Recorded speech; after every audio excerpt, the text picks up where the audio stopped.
Good morning and welcome back to Questioning Sense with me, Matt. Hope you guys are all well. Everything is fine and dandy here. Lovely spring day, slight bit of a chill in the air, which I don't know, it's my kind of favourite sort of day really. Lots of sun, but it's not too hot, so super stuff.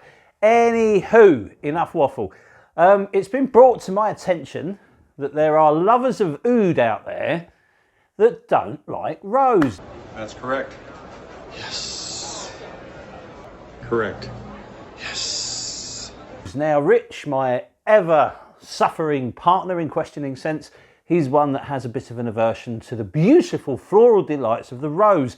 So, you know, some people are just not programmed right and they don't get on with rose, and I can't get my head around it. I think it's one of my favourite materials, but I do appreciate that some people just don't get on with it for whatever reason. And now the problem we have, generally speaking, it affects oud lovers more than anyone else, because oud and rose are so well combined. You know, so many perfumes, some of my favourite perfumes have both oud and rose in them, and you often find, you know, traditionally that rose and oud go so well together, especially in sort of Middle Eastern perfumery. You know, they're really good bedfellows. So that the world of oud perfume certainly seems to be forever linked with rose. But there are some out there that celebrate oud and use oud in the perfume that don't use rose. So what we're going to do today is I've got 10 perfumes to go through that are oud, oud, either oud centric, oud based, or have oud in them, or a kind of westernized oud in them, that celebrate that wonderful, magical, mystical material, but don't use rose. Now, this isn't all of them. This is just 10 that I've picked. Fairly much at random. I've tried to get a mixture of niche and, you know, sort of more expensive and more affordable perfumes. And also I think I've managed to successfully pick 10 of which there are full reviews of. So there's a full review of all of them within the channel. So, you know, in order for me to be able to go through 10 perfumes, it's going to be a whistle-stop tour, obviously. But there are full reviews of every single one of these that you can find within this channel to, you know, if you need more information. So I think I've done quite a lot of talking already. So what we'll do is we will get stuck straight into it. Again, as is normal when I rarely do a top 10, I haven't done one for ages actually. These are not in any specific order. There isn't a number one or anything. I'm just listing 10 that I own and I enjoy. So I hope you like the list. If you own any of these, please let me know and we shall have a little chat about it within the comments below. So let's get on with it. Okay, first up, Oud Maraam by the British company called Al Aneeq. This is the most inexpensive perfume within the collection. I think you can have a 100ml bottle. I think the packaging's changed slightly of this for around £25. And the fact that this is so affordable for 100ml, I'm always surprised why this hasn't taken over Fragcom as one of the best cheapies on the market, or one of the best, more inexpensive perfumes on the market. This is stunning. This is a clone, so it doesn't score that highly for originality, but it's an exceptionally good one. And what they've done here is Al Aneeq have replicated pretty much to the T Acqua de Palma's Colonia Oud. This is beautiful. It's a real banger, actually. I mean, we're straying into beast mode territory with this one. It's a melange of citruses. There's some light florals in there. I think there's a bit of geranium. There's oud. It basically smells very much like Acqua de Palma's Colonia Oud, and it has very, very similar performance. This arrives on your skin with a massive fanfare. It fills rooms and it lasts for days. This is an absolute bargain. I think this, you know, if you're looking to spend £25 or thereabouts on a very long-lasting, very polite, very dignified, very sophisticated oud fragrance, you're not going to go far wrong with this. It's beautiful stuff and it comes very highly recommended. I've had this for a long time. This is one that I share with my wife. Although it is, I think it's quite masculine leaning. My wife enjoys wearing it, so it would go down as a unisex perfume. Very, very potent and well worth exploring. So that's the first one up, and that is Oud Maraam from Al Aneeq. Okay, next up, we're going to be having a look at a one that you never really see talked about, Matt, and that is called Marshoud 5 from Al Atyab. I got this via eBay. There is a store in England, but I don't know if the website's operational yet, but this is beautiful and it's not ever spoken about. Cost-wise, this is a 30ml bottle and it costs around £40, I think you can get it from. This is an extremely potent perfume, by the way. This lasts for days. It's an oud-based fragrance, but it's a clean, non-skanky oud. It just gives it some oomph. There's vetiver oil in here. The whole, and I think there's a bit of saffron. It's quite sweet in places, but it's also quite bitter. It's quite sharp in places as well. It gives you the impression, or certainly gives me the impression, of walking across a desert, you know, or sand dunes, really, really hot sand dunes by a sea, because there's a little bit of a kind of a salty edge to this at times. But it's just so potent, and it really, really lasts. If you put this on in the morning to go to work, if you came home at midnight, it would still be thumping off your skin. Highly recommended. And also, you're never going to bump into anybody that smells of this. This is so rare. This is so unique. A good friend of mine recommended this. He sent me a little sample of it, and I had to get a bottle straight away. It's beautiful. And I mean, look, that's a 30ml bottle, and I've had this for a long time now. And I wear it fairly regularly because it's so potent. You don't need a lot. It literally just is amazingly strong. Good stuff. And totally original. Beautiful. I've said it before and I'll say it again. If this came in one of those brown Xerjoff bottles, you wouldn't be surprised. It's that good. I absolutely love this stuff. Okay, next up, we have one from the house of Byredo. And this sneaks in. I love Accord Oud. I love Accord Oud. This is a beautiful perfume. It's a very fruity blackberry with white rum and leather and almost a suede dry down. It's boozy and it's oudy. But they're very clever. There's no actual oud in this. They don't say that there is. They've made an Oud Accord, hence the name, to give the impression of oud, but there's no oud in it. So there's no funk, there's no barnyard, there's no skanky animalics or anything like that. It smells to me a little bit like a fruity version of Tom Ford's Oud Wood to start off with, and then it dries down into this boozy, leathery, just loveliness basically. It also smells very clean, especially in the opening. You get this kind of sharp freshness with these blackberries that come through to make this beautiful perfume. Great performance. Probably the best performing perfume I've tried from Byredo. It's very loud, it has good sillage, strong projection, and it lasts and lasts. You know, if you go to work, you'll come back and you'll still be giving off little wafts of it. People will smell you around it, but because it's sweet and fruity and lovely, it garners compliments. People like the way this smells on you. So this is a really, really good one. I have Oud Immortelle as well, which from Byredo, which could have easily have made the list, but I thought I was speaking about that fairly recently, so I thought I'd give this one a run out. I hate to say it, but I think this might be my favourite from the house. So, you know, strongly recommended and well worth sampling. So there we have, that's 3. Now, on to the next one, and this is Oud Maraam from Montale. Hate the bottle, love the juice. I referred to this in my review as a can of giggles, and I stand by that. This is a great, fun fragrance. It's very fruity. There's some florals in here.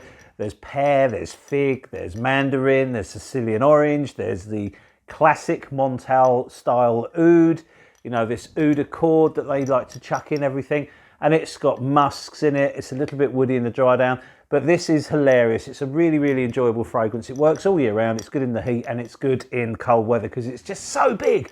You have to go a little light on the trigger because this kicks out like nothing on earth. It puts a massive cloud around you. But it's a good, fruity, fun one. It's completely unisex. I think it may lead a little feminine because of the floral notes in here, but I absolutely love it, and it can be worn, you know, in any environment. If you are thinking about wearing it to work, though, be kind to your colleagues and go lightly with the trigger because it does really kick out. It's just, I really, really enjoy this one. I even forgive them the bottle, which I hate. This black and gold makes it feel like it's a really dark fragrance, but it's not. It's light, it's airy, it's fun, it's sweet, it's gorgeous. Really, really highly recommended. Okay, on to the next one. And this one we're looking at today is from Pocketsense in the UK, and this is called Oud Opulenza. This is another marriage of oud and fruit. It's beautiful, and this is an absolute bargain as well. You know, a 50ml bottle will cost you £50, and for a perfume of this quality to pay £1 per ml is outstanding. We have a very long-lasting fruity oud.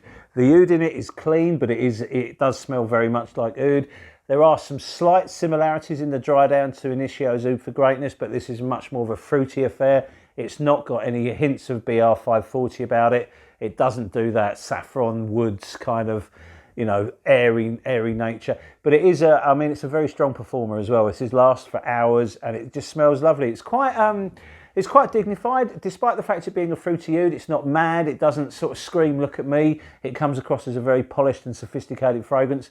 In fact, I'm so surprised I don't hear more about this one, because I think for the 4 new perfumes that Pocketsense released, this is one of the strongest. Beautiful, beautiful perfume, and very highly recommended, and an absolute bargain at £50. So, Oud Opulenza from Pocketsense, well worth exploring. Okay, next up, we're going to go to the house of Swedoft, and we're looking at Extreme Niche. This is a relatively new perfume for me. This is a summer banger. This opens with sharp citruses and ginger. It's so fresh, a little spice, some cardamom, very fresh, very big perfume. The oud that's in this starts to come into play as the perfume dries down, and the whole ethos behind it was to make a light summer oud. Now the fabled oud that we're talking about only really comes in the dry down, and it's quite soft. It doesn't really strike you as being a massively oudy fragrance at all, but there is oud in it, and you do pick up on it. But it's clean and it's fresh, and it's just absolutely delicious. As I say, I've not had this very long, but you can see the dent I've put in that. This has become one of my absolute go-tos for work, especially when the sun's out. It's just invigorating and it's beautiful. It will definitely garner compliments. It lasts a very, very long time, and it's perfect in the heat. In fact, I could easily wear this every day when the sun comes out. So fabulous stuff, and very highly recommended. Like all Swedoft perfumes, you can get samples from the house. So please, contact them. I think they're in Bloom in London as well. So if you wanted to try it, you can go into Bloom and spray it in store, so you know what you're on about. Superb stuff. This 100ml bottle of mine is going to get hammered, so highly recommended. Okay, next up, we're going to look at Xerjoff. Now, this is an expensive perfume, and this is called Zanzibar. It was also released under the name of Najaf as well. This is an old style bottle that I absolutely treasure, and this is a beautiful oud. There's no rose. No rose. What this is almost like a sour, spicy, woodsy oud, and the oud is quite realistic, and this is not for those that have problems with oud, because it does smell very oudy.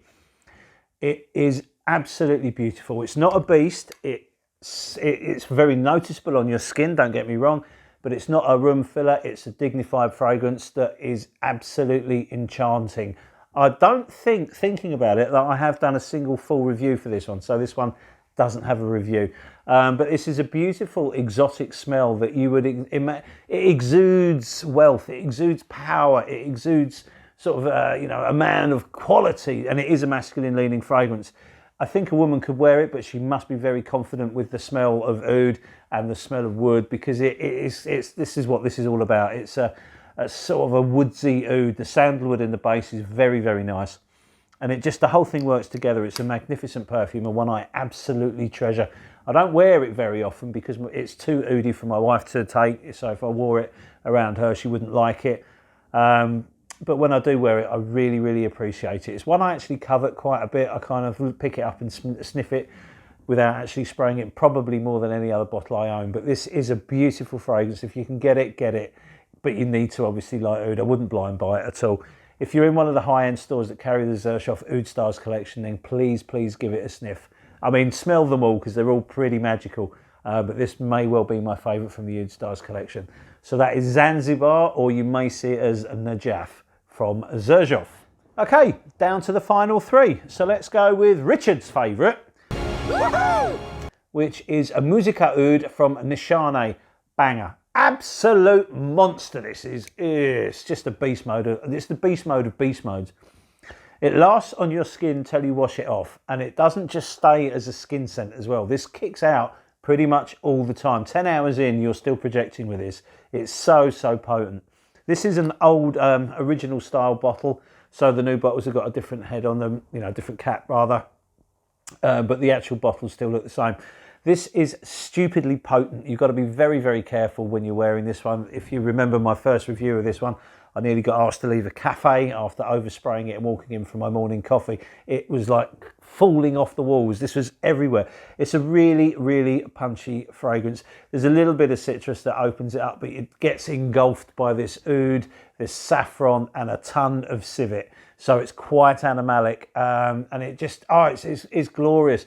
As it, kind of calms down, there's beautiful woods involved. There's some sandalwood in the base and it is lovely, but my gosh, it belts out. So be careful with this one. It's not going to be for everyone. It's a quite simple 50-50 love or loathe, because of the nature of it, the sweetness from the saffron, the realistic notes of oud, the ton of civet in here make it's going to be really, really difficult for some people to like, but other people like myself, like Rich, absolutely love it. It's a difficult one to sample. They have it in Harrods now, so if you're in London, you can go in and sniff it in store. Do not blind buy this because, as I say, it's too much of a gamble. 12 hours in, you may be thinking, oh, I don't know if this is for me or not, but you don't want to wear this for 12 hours if you don't like it, I promise you that, because it's incredibly oppressive, just how strong it is. And if you overspray it, you are in a world of trouble. So be careful with it, but please do sample it. It's a fascinating perfume and one I wouldn't be without. Okay, down to the final two, and these are actually quite similar in some respects.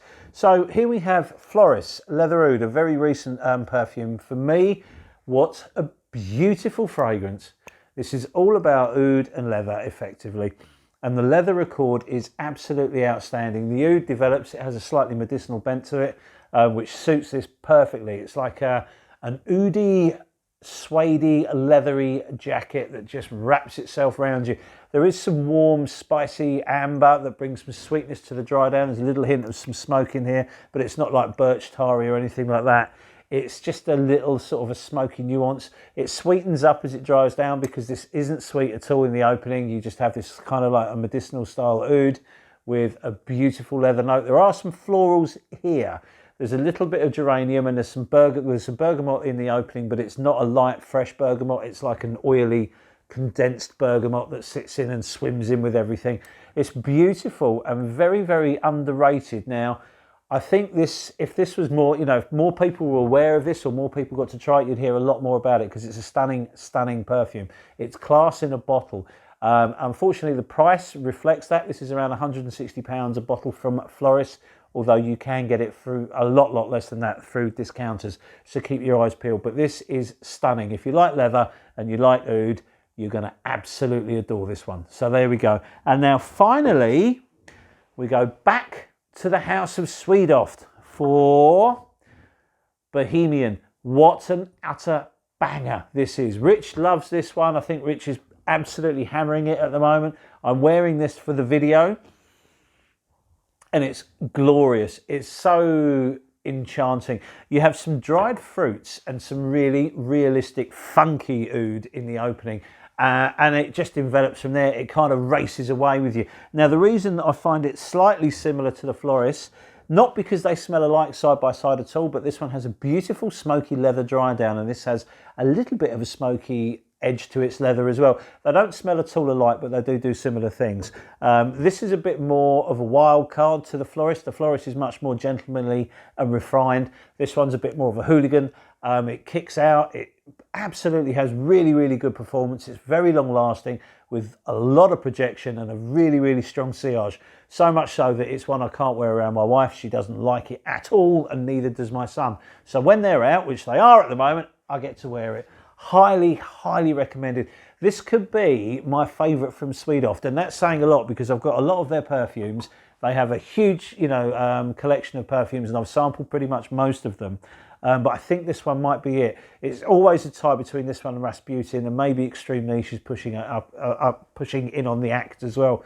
But what a fantastic perfume. If you like a realistic smelling oud, lots and lots of projection, a strong sillage, and then this meander through some sweet dried fruits into a smoky, almost ashy-like leather, you're going to absolutely love this one. Please try this if you get a chance. So there you have it. 10 ouds without a petal of a rose in sight. I hope you found this interesting. Obviously, if you want any more information about these, there are, apart from Zanzibar, there are full reviews of all of them within the channel. And obviously, you know, if you just want to have a chat about it, hit me up or hit us up on Instagram and I'll be more than happy to answer your questions. Anyway, guys, thank you very much for sitting through me droning along. It's been quite a long video, I do apologise. Anyway, take care, have fun. We shall see you on the next video. So cheers, thanks, and bye.